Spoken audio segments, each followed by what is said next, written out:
Dodgy disposal. Harley, Port reversing the pressure here. Hunt to Corey and back to Hunt. Geelong hold up.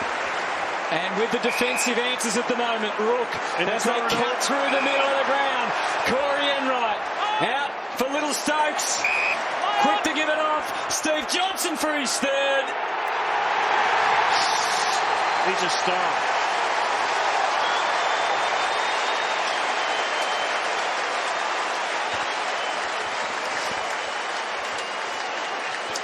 Steve Johnson's third goal of the game, his 10th disposal. Now Hunt was super coming out of the back line, and again we see them switch it into the corridor and the automatic play on. This is the Geelong style that we've seen in 2007. Stokes gets it across there to Johnson, and he backs himself. Goal number 3 early in the second quarter.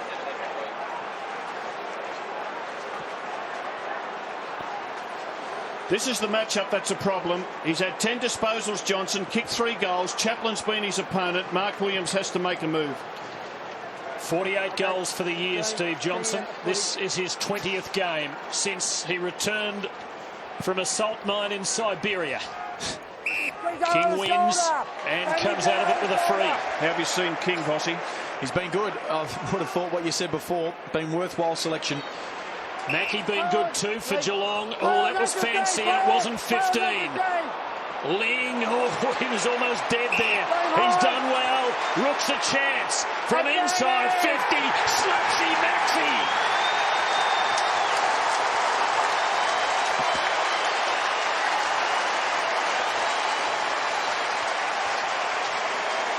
It's almost a 6-goal lead to Geelong. Port are in danger of being blown out of the water.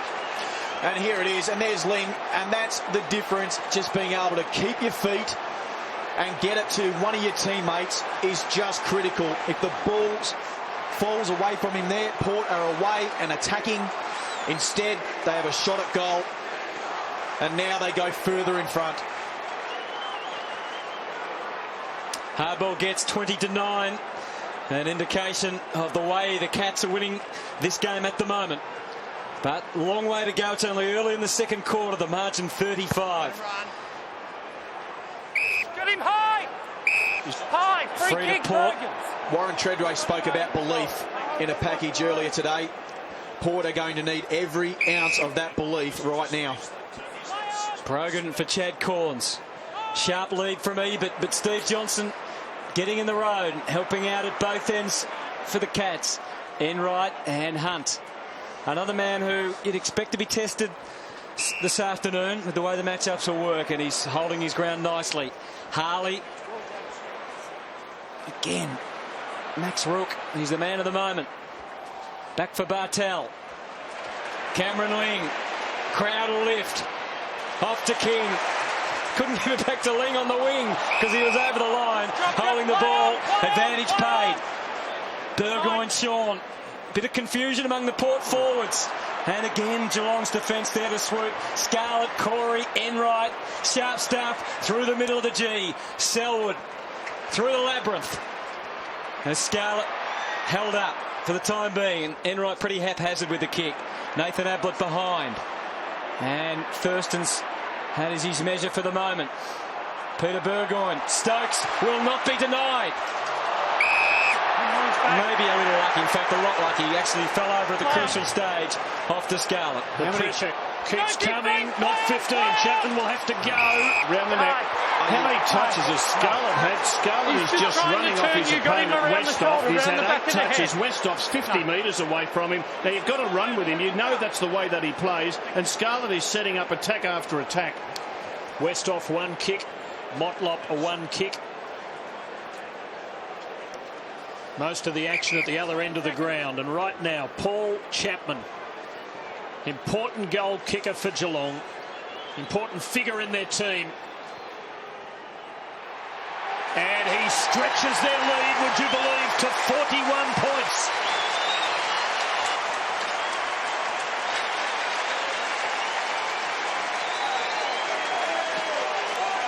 Their ability to be able to win the contest is extraordinary.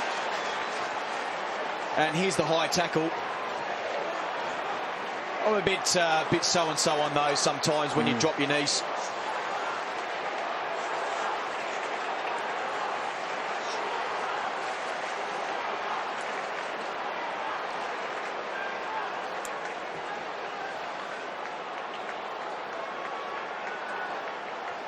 Well, the 44-year drought is not over yet, but the signs are very good down at Geelong. In fact, a UFO was just spotted over Torquay. Apparently it's the lid, it's off. Well, there is a long way to go in the match, Tim.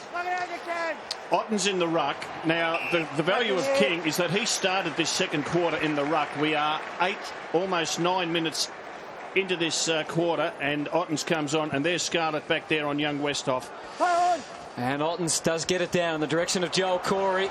Great interception from Pearce. These are the sort of players that have got to get up and running. Ebert, again, Josh Hunt was able to get there initially. Ebert on the wrong side. We know he's good off the left. What about off the right? Not quite. But this is where Motlop does his best work. He loves the little fake in the dish, but I think confused everybody. Enright, danger, certainly not past for Geelong. Bartel, they're running.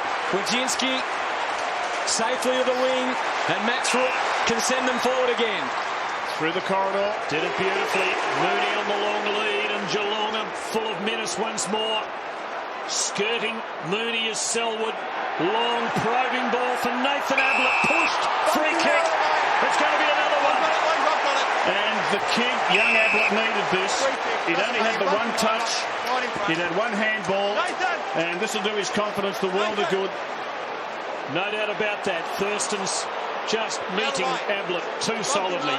What about the way Geelong cleared that ball from the goal square? So Nathan Ablett, his first kick of the day is another Geelong goal. They lead by 47 points.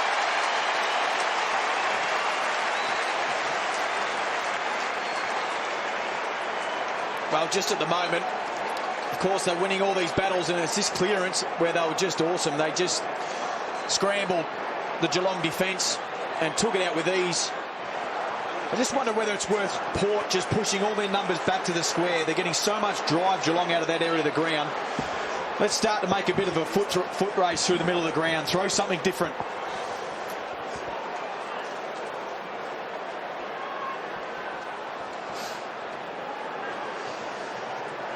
Are they daring to believe so early?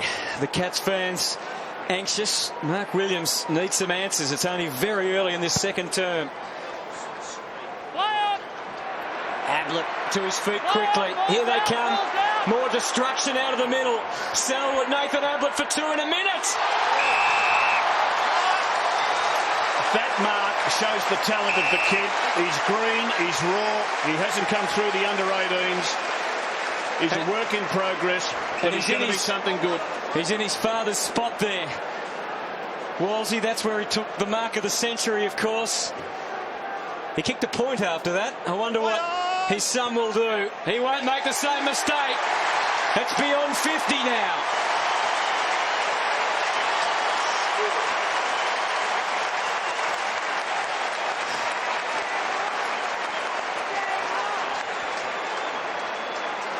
Fantastic view of it here. It's been absolutely awesome watching this team. They are winning in every facet of the game at the moment and doing it with such power and precision. They look unstoppable. Nathan Ablett using as many hands as his father used for that famous mark. And there's Sean Burgoyne. I'd have him in at the centre bounces. They need their best players in at the centre bounces. Having said that, Peter Burgoyne has been moved in from the centre bounce, having played on a half-back flank. The Cats looking as though they could win with one hand tied behind their back. Otten's cleanly down. Brogan with help from Kane Corns, who was ridden forward. Port's ball. That's here where they've had the trouble. Play on now. So Port break here. Corns receiving and giving to Symes, who bombs it for Chad Corns, and lovely clean pair of hands. Been 25 minutes since Port Adelaide has scored. Max, just leave Darren. Right here, Darren. Don't go over it. The last time Geelong played in a grand final, they trailed at half-time 68-28. Chad Corns kicks the goal.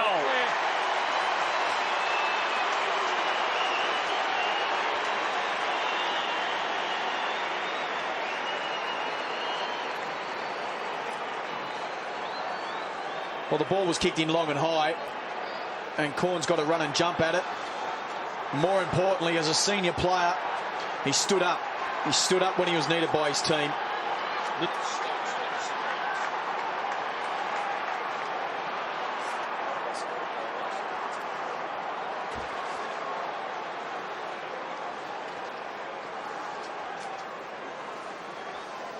Cats dominating in all areas at the moment. League chief and the country's chief watching on. 5 goals to 1 for the quarter, 54 possessions to 28, but Port have got one back. Peter Burgoyne, as we mentioned, inserted into the action, trying to generate something for them. Mackey was able to take the tackle and no free kick. Stokes going with him. Margin at 47. Brogan. There he is again, Peter Burgoyne. Mackey. Roden. Salopek. And at least they've stopped the rampage, Port Adelaide. Well, interesting at the moment too, off screen, Burgoyne Ling. He's gone into the defensive half. Port deciding obviously to block up their half with numbers to try and stem the flow. Ebert, who is their main forward target, has been for the year, but so far today has not been able to get on the end of anything significant. Just the 3 possessions for Brett Ebert. Steve Johnson in picture has a new opponent, young Symes. Chaplin not able to contain him. Laid. There's Selwood, where he's been most of the year, on the bottom of the packs and getting them moving. Stokes, and there is Steve Johnson. Carved it back for Cameron Ling. That's a great kick. And Ling in no hurry brings in Joel Corey, and the Cats move forward again. Port desperately needing to hold up here. 50 metres. Hands in the back here, simultaneous. He's lucky. He's lucky. Push in the back after the mark, I would have thought. Scarlett still looking for that goal, and he's having a ping. He won't get it here. Oh, has he? He nearly did. Oh, goodness. That was a feather touch. Port have definitely made a conscious decision, though, to get numbers back. Gee, their defence has really been in trouble. The Corns brothers, Kane, full of fight as ever. Chad and Pearce mown down by Selwood. Geelong winning all these arm wrestles. Well, just good pressure put on by Geelong, running them down from behind. We've seen a few examples of that. Port kicking its first goal for 27 minutes a while ago and breaking a sequence of 7 unanswered by the Cats, who just keep on coming. Gary Ablett hasn't had a lot of it, doesn't get a result here. Brogan to Sean Burgoyne. Now Symes have to run and collect cleanly. Got a Brownlow medalist on his hammer. And Symes just has to kick. An outward curl wouldn't be a bad result. Boak with Kelly. Throw in. You mentioned Ablett, Tim. He's just had 6 possessions. Bartel just 6 possessions. But they both kicked a goal, so they have contributed. Oh, no, in the back in the middle. Again, the boundary umpire was too quick for everyone. And now the Cats can go forward again. Stokes setting it up for Ottens. They're all having a turn. That's the luxury of having King in this team, because Ottens can spend time on the bench, he can spend time up forward, and they can use his talents. We know that he's a terrific ruckman. He's also a very, very good key forward. And again, the boundary umpire just tossed it in before the ruckman was set. What was worse, Walsey, the hit was back into the middle of the ground. So Ottens would become their 8th individual goal kicker. But instead, he becomes another who's kicked it behind. So many of them scoring 10-9, 69 to 3-2, 20. Hold on. They've averaged between 9 and 10 goal contributors per match. It's one of their great strengths. 12 have scored at least. Yeah, Thurston's to bring it back. Port Adelaide full of indecision.